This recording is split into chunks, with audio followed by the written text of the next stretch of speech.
Hi guys, welcome back to Doobrey's Day. Today on Doobrey's Day, I thought I'd do a follow-up video on Starlink, a questions and answers if you like. Let's go.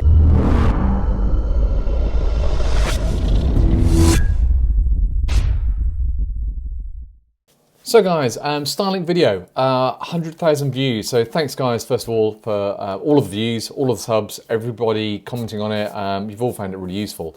I thought it'd be worthwhile doing a mini follow-up video with questions and answers. So I've got a list of the questions that you guys have commented on the actual video, and I'm going to go through a few of those key questions and try and answer them for you. So first and foremost, what is Starlink? I realized I didn't really tell people what Starlink was. Starlink is a product from SpaceX, the company that's managed by Elon Musk, who creates the Tesla cars. You may have heard of those, and the Tesla Powerwalls, and we've got a video somewhere about one of those. And basically he's launching his spaceships into space, sort of 2 or 3 spaceships every single month, and releasing 20, 30, 40 satellites into low Earth orbit. Now this low Earth orbit allows you to have basically satellite internet globally. And what I'll do a video of a really good representation of the globe, and you can show you what all of the satellites are, and I'll give you a link and everything. I'll cut that into the video now. And basically what it will show you is the globe, every single satellite, and every single satellite has a footprint, and that footprint then moves with that satellite. And basically your receiver goes from satellite to satellite to satellite to give you internet. It's better and quicker than more traditional satellite internet in that it's low Earth orbit rather than high Earth orbit, in that it takes quicker time, or as I understand it anyway, it's a short amount of time to send your signals to your satellite and back down to the receiver, rather than high Earth orbit, which has, sends it even further. So it's basically satellite internet. So that's the first question. Second question is, why have I got it? Well, why have I got it? I've got it because, as I mentioned in the previous video, I'm with a well-known service provider. People ask, how much do I pay for that, and what's the difference in price for this? I currently pay £42 a month for 20 meg or less. And yes, I get lower latency currently on the previous service provider. But however, I'll show you in a moment some of our current speed tests, and you'll see what the improvements that come along with Starlink. Now I could just do the screen share, but it's just easy just to hold the camera in here. So I'm going to hit go, and this is on an Ethernet connection using Starlink. Pings 33 milliseconds, 100, 160, 200, 230, and as you can see, it's getting faster and faster and faster. What I will show you is some of my history. So that's nearly 300 meg down, and it's what? 35 meg up, 35 meg up. And this seems to be consistent. So what I've experienced so far is that when we first started, it was getting like 70, 80 meg download and very poor upload. But what you'll see from my results, I've been doing tests so regularly. This is my tests. And to give you an indication, this is a 300 meg line here, and it's starting to touch 300 meg. On average, it's getting over 200, 250 meg. That's very, very consistent. So there's a few dips here over a couple of days, and it went back up. And this is obviously where they're changing the configurations, etc. And then you can see the different speeds here. So the millisecond response times is about 30, sometimes a little bit lower, sometimes a bit higher. Download regularly hitting over 250 meg. And the upload is anywhere from 20 to, what's the highest so far, 40 meg upload. So overall, it's definitely improving. And you can see the dates here. This is the 4th, this is the 5th, this is the 2nd, this is the 1st. And consistently, over the last few weeks, things have seemed to have improved and got faster and faster and faster. So that's the speed of it as it currently stands today. I do have to laugh at this question. Question is the dish, has it got holes in it because it's like a bird bath? The dish does not have holes in it. Yes, it's like a bird bath. I completely agree with you. But luckily it's tilted, so the rain will just run off it. What can I say? But yeah, it definitely looks like a bird bath, I agree. The other thing that people commented was, does it track all the satellites? From my experience so far, in the last, 2-3 weeks that I've had it, it points at the sky, and it orientates itself on the first time, and then it hasn't really moved. I haven't seen it move, orientate around or anything like that, because satellites are coming across so regularly, I guess it doesn't have to. So it doesn't move. It just sits there. It's very static. It's going to be put on the roof tomorrow, actually. Tuesday, it's going to be put on the roof. Hopefully we'll have less interference. We've got a tiny bit of interference at the moment from a tree in a big back garden there. And that tree inhibits its ability to look fully at the sky. So when it's on the roof, there'll be nothing around, so it wouldn't be affected, and hopefully we'll get slightly better speeds again. So yeah, it's a bird bath. A common question that's been asked is, well, can you get 4G, 5G dongles? Unfortunately, in our area, we simply can't. The internet's really bad. We're lucky if we get like a 3 or 4 meg 4G signal here where we live. So getting a 4G dongle, a 5G dongle, it's just simply not covered in this area. So it's not an option for us. Yes, Starlink is expensive. And I know there's comments going, it's too expensive, won't take off. And I get that. Everybody's entitled to their own opinion. For us, it's important. Both Mini Doobs, Mrs. Doobs, myself, we all work from home. Having a good quality internet connection is important for us. It's not important for everybody. It's not high on the list, but for us, it is important. We know it's bleeding edge. We know it's expensive. We decided to make that decision collectively and said, do we want to pay for faster internet? With a view that anything over 20 meg is going to be an improvement. As you can see, by averaging 250 to 300 meg, we've got a 10-fold improvement already. And it's cited to only get faster, and with the milliseconds starting to reduce as they put more satellites up, it's only going to get better.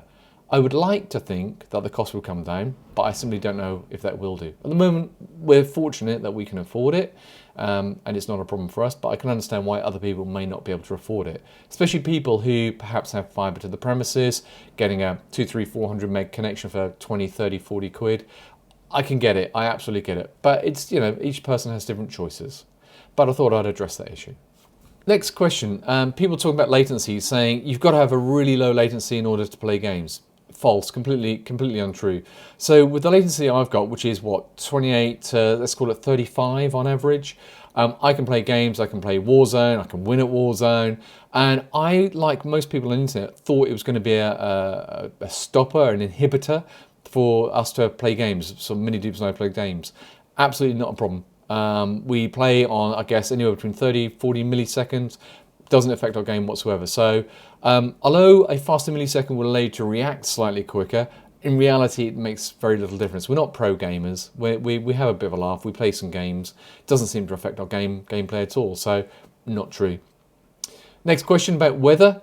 Is the satellite receiver affected by the weather? Well, currently outside in the UK, it's Bank Holiday Monday. It's cold, it's wet, it's been snowing. And I just did the speed test, so you can see that we're hitting nearly 300 meg. It's not weather dependent. For some reason, people seem to think it's weather dependent. It's absolutely not weather dependent from my experience. We've had it in sunshine, same speeds, rain, same speed, snow, same speed. So absolutely not true. The weather doesn't seem to affect it whatsoever. The next question was about using your own router. So initially I have been using the Starlink router just for Wi-Fi. That worked brilliantly. And then I replaced it with my own router. I have a Netgear Nighthawk 1900, and I connected it up. I reconfigured it, and it worked pretty much instantaneously. I had to reset the router. I had to reset the router back to factory defaults, and it just worked really good. So everything in the house was connected. But then I realised that the updates for all of the firmware for both the satellite receiver dish and obviously the router, because it wasn't connected, were not being downloaded. And reading the forums and people saying, oh, they've updated the firmware and getting faster speeds, I realised that I needed to plug the Starlink router back in order to get some updates. So I did that, and then I realised on the back of the Starlink router is an aux port. So in back of that, I plugged in my home router, the Netgear router, and I reconfigured it.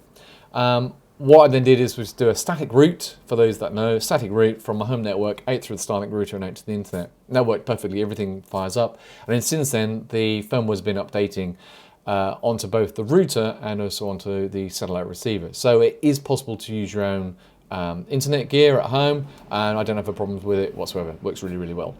Another question, which is key, is the reliability of Starlink. How reliable has it been? How much outages have you had?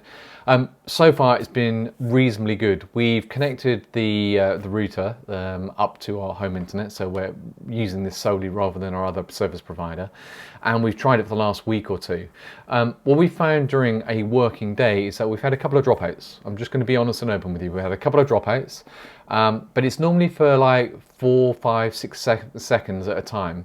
And over a day, we probably get 2, 3, 4 of those dropouts. As you can imagine, if you're using something like Zoom or Teams or something similar, it's a little bit annoying, but that has improved over time. So all I can think is it's in beta, and these things are simply going to improve over time.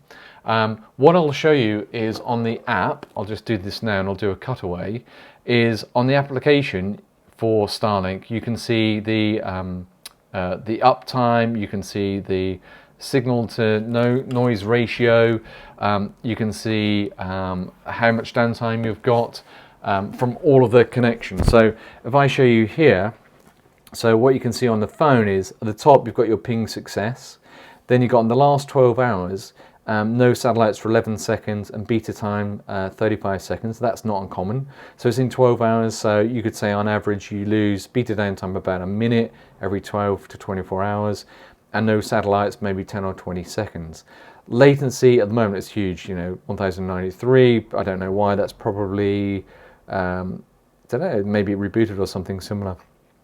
Download, you can see 253 meg, upload 7 meg, signal to noise ratio, and then average pings at the moment. So for Fortnite, Google and Counter-Strike 64, 70 and 80. But these don't appear to be true, so I'm not entirely convinced that the latency on here is accurate enough.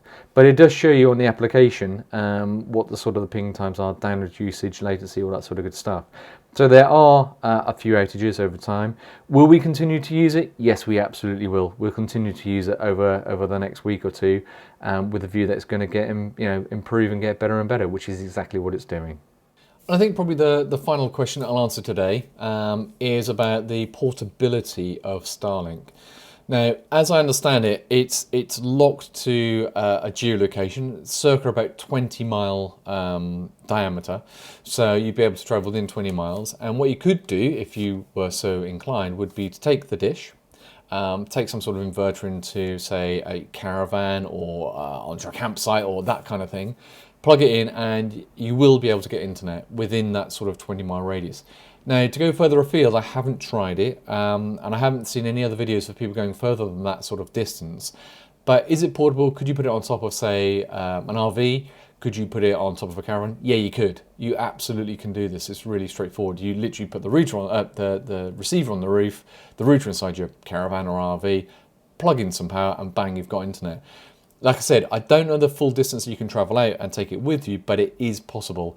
I'd like to think in the future you could travel all the way around the world, if you're so inclined, with your dish and flat-face, and take it with you. But for the moment, yes, you can do it. Would I do it? No, I'm going to put it on the roof and then have it statically at home. But hopefully that answers that question. So guys, hopefully that's answered some of the key questions and answers. If you've got any other questions, please ping them down below, and I'll do my best to try and answer them for you. If there's any specific common theme questions that come up, I can respond directly on the YouTube channel. But failing that, I hope you found this useful. Like I say, it's Starlink. It's satellite internet in the UK, low Earth orbit from Elon Musk, basically. Any questions or queries, ping me below. Thanks to subscribers, really appreciate it. Give me a thumbs up if you like it. Like, share, all that sort of good stuff. Thank you so much for watching Doobrey's Day, guys, and see you next time. Cheers then. Bye.